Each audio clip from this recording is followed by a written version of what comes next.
Merci beaucoup. Oui, C'est bon, c'est parti. je suis prête.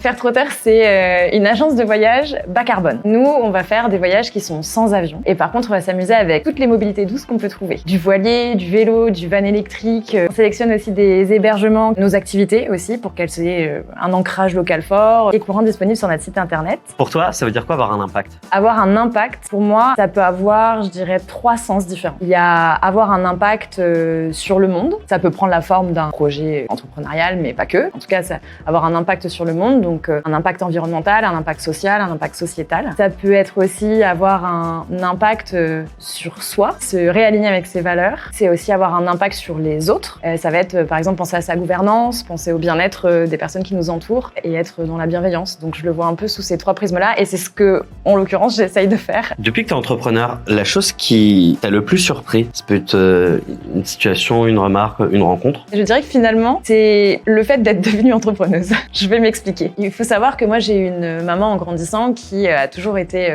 entrepreneuse. Enfin, en tout cas, elle a toujours été sa propre patronne. Et je la voyais énormément travailler et je lui ai toujours dit, maman, jamais je ferai ça. Moi, je veux avoir un travail avec lequel j'aurai des vacances et je ferai mes heures et voilà. Sauf que j'avais un peu oublié que j'ai besoin de passion dans ma vie. Et donc, quand j'ai décidé de me lancer dans l'entrepreneuriat, je l'ai pas fait pour l'entrepreneuriat en soi, mais je l'ai fait parce que j'avais besoin de répondre à un problème. Et du coup, on va dire que j'aurais jamais pensé être là aujourd'hui et surtout y prendre beaucoup de plaisir et m'éclater autant que ce que je fais. Finalement, c'est peut-être ça qui me surprend le plus aujourd'hui.